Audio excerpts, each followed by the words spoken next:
Waan baay'ee laphee nama cabsuu fi gadda keessaa bahuu hin dandeenye. Taateen kun kan ta'e Itoophiyaa keessatti sababa lafti dho'een lubbuun haadhaa fi abbaa irraa darbee mucattii na bukkeetti argitan tana kophaa ishii haadhaaf abbaa malee kophaatti hafte. Nagaan koo jaalalaa fi kabajaa bakka isin jirtanitti isiniif haa baay'atu. Hordoftoota chaanaalii kootii akkami nagaa keessanii ani nagaa koo obboleettiin keessanii baga nagaan eegamtanii yeroo kana geessan. Egaa akkuma na bukkeetti argitan kana hiree mucattii kanaa maal akka ta'e isa uumetu beeka. Mucattiin tuni araasii reefu ji'a 3 dhalattee ji'a 3 gonfa keessatti kibba lixaa keessatti sababii bokkaan akka malee roobee lafti dho'eetoo namoota baay'ee achitti dhuman sana isa miilanaa sana jechaadha. Mucattiin tuni abbaatu bira jira. Abbaan otoo mana ishii nannuu tana taphachiisaa jiru haati immoo bakkee deemtee otoo jirtu haadha isaa yommuu taateen kun ta'u keessatti haati mucattii kanaa kaattee warroota achitti dhuman sana dhaqqabuudhaaf gizee dhaqxu ishiinis dabalantee achitti duute. Yeroo ishiin achitti duutu keessatti iyya sanarraan kan ka'e abbaanis iyya sana dhaga'ee waarrateet haati manaasaa ala jirti waan ta'eef kaatee ba'e. Yeroo kaatee ba'ee bakka taateen kun ta'etti bira ga'u innis dhaqeetu itti dabalame. Mucattii araasiin ji'a 3 guutte tuni mana keessatti kophaash haftee turte. Waan baay'ee garaa nama nyaatu keessa namaatii ba'uu kan hin dandeenye dhugaa obboloota kiyya. Innaa mucattiin tuni haftee hundumtuu gara namoota dhumee kanatti iyya isaanii dhaggeeffatanii waarrataniitu warri ollaa achitti baqatu. Akka tasaa ta'ee mucattii tana akka barreeffamaan maxxansan gubbaarratti mucattii xiqqishuu tana boo'icha ishii dhaga'anii waarratanii dhaqanii fuutee armeen kun ofirra keessee waarratteetu waan baay'ee dubbatte jechaadha. Ollaadha isaan kun. Haatii fi abbaan irraa bakka tokkotti dhuman. Yaa hiree daa'ima kanaa maal akka ta'u isa olii beeka. Egaa Waaqayyoon hin komatamu maaliif akkas goote maaliif akkana ta'e jedhameetu hin komatamu. Wanti ta'e hundumtuu gaarummaadhaaf ta'e. Waaqayyo oolchuu dadhabeen miti isa seexanni karoorse kana.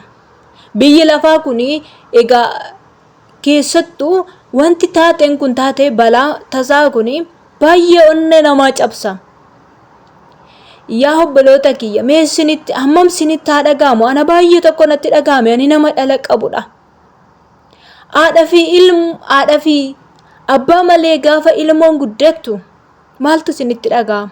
Keessattuu yeroo biyya Arabaa kana keessa jiran ijoollee baay'ee nan beekas nan argas kan haadha hin qabne kan abbaa hin qabne warroonni haadhaaf abbaa qabaatanii gaafa uffisaa tokko ofitti uffisanii haadha kooti akkasan godhe abbaa kooti akkasan godhe jedhu hin gaddu hin boo'u. Otoon abbaaf haadha qabaadhe anis akkasitti godhee fi haadha koof abbaa koo gammachiiseedhu bara isaanii boo'u. Akkasuma mucattii wallaalleen tunis gaafa jabaattee gaafa guddatte itti muun hin oolu. Atiif abbaan keessatti dhuman gaafa jedhaniin hu'uu jechaa boo'aa gaddaa amma dhaxxee itti gadda balamtutti boossi jechaadha mucattii araasiin tun. Hiree akkana namaaf hin kennin olii cittee dhufte garuu namarraa miti. Otoo namarraa ta'ee maaliif akkas godhee abalus hin jenneetoo gaafanna. Kun immoo waan isa olii gubbaarra ta'eef eenyuun gaafannare araaruma isaa bichaa Waaqayyo biyya keenyaaf haa fidu. Gaa Rabbiiti baay'ee lapheen koo na cabee keessi koo nama daa'e yeroon seenaa sana dubbisu keessatti baay'ee imimmaan roobse tanan seenaa sana dubbise. Seenaa mucattii tanaa jechaadha. Araasii ji'a 3 jechaadha. Wayyo haadha dhabduu abbaa dhabduu nama hin taasisin. Haadha dhabduu jechaani kadhattuu nama taasisa. Haadha dhabuu jechaani hattuu nama taasisa namoota biratti jechaadha. In jaallatamanii hundumaan ifatamu. Namni ijoollee haadhaaf abbaa hin qabne hiree daa'ima tanaatiif keessi koo nama daa'e nagadde keessi koo jechaadha. Kanaafuu wanti godhamus hin jiru. Waan olii dhufe waan goonus hin qabnu. Waan jennus hin qabnu. Maaf akkas goote jennee hin komannu. Hin komatamu Waaqayyo. Rabbiin waan ofii jallate waan fedhe gochuu danda'a. Akka fedhes gochuu danda'a. Oolchuus dadhabee miti in oolcha. Garuu waan godheef qaba. Waan godhe hundumaafuu inni gaarummaadhaaf qaba. Dhugaa Rabbiiti jechaadha. waa tokko afaan guuttadhee akkan itti dubbadhu nabe inni kun kan samiirraa namarratti dhufe waan ta'eef waan namarraa namatti dhufe miti kanaaf keessi koo dhugaa rabbii mucattii tana laalee na boo'ee na gadde kaan isaanii abbaa dhabanii haadha dhabanii kaan isaanii immoo obbolaa dhaban tokko biratti kan hafe jira kaan isaanii mana tokko keessa nama 4 kan du'antu jira barreeffama yeroo maxxansan gubbaarratti jechaadha ani waan hunda isaaniirrayyuu mucattii tana araasii tana laaletu mani garaan koo na boo'ee dhugaa dubbachuudhaaf na gadde garaa koo marrimaan kootu na saqasaqame joo akkasi carraan ilma namaa kana egaa waan ofii jallate namaaf haa kennu waaqayyo waanuma fedha isaa namaaf haa kennu akkanatti carraan mucattii wallaallee tana akkas taate isiniin jechuun barbaada keessattuu warroonni sagalee koo dhaggeeffattanii garaan keessan haadha kan nabdan abbaa kan nabdan garaan keessan kan sin kaffa'e obsaan siniin jedha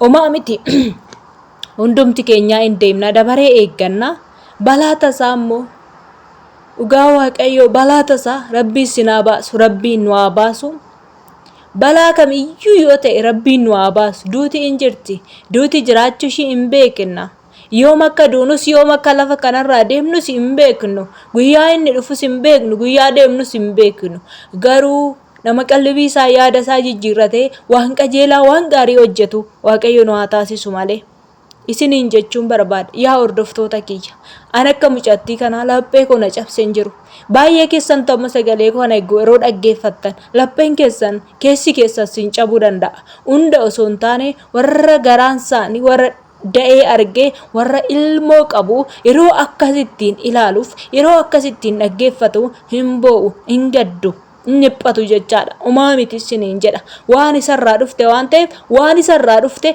gaariidha jenneetuma fudhanna malee hin ta'u yoo jenne wanti garri dhaqnus hin jiru eessa dhaqna garri waaqayyoon jalaa dhaqnu hin jiru gar kamiyyuu yoo deemne isumatu jira eessa jalaa seenuu hin dandeenyu haaboon hangoon hunduu harka isaa keessa waan ta'eef araaruma isaa adaraa keessan akkuma amantii keessanitti kadhadhaa ani waa'een balaa kun baay'ee na gaddisiisa dhugaa rabbiiti jechaadha keessattuu ijoollee keenya biyya arabaa keessattis balaa tasaatiin dhumantu jira biyya keessattis balaa tasaatiin dhumantu jira balaan tasaa kun irra jireessa uummata keenya Itoophiyaa gubbaarratti waan ta'aa deeman hojii harka seexanaa siruma natti fakkaatachaadha yaa ka homaa miti isiniin jedha waan hundumaaf iyyuu Oromoo hundumaaf akkasuma lammiilee Itoophiyaa hundumaaf egaa jarri kuni loga barbaadan haa dubbatanii afaan barbaadan haasa'anii duu nama kamittuu hin gammannu nuyi keessa keenyatti nu gadda jaruma akkaatti nu jibbitu tana yoo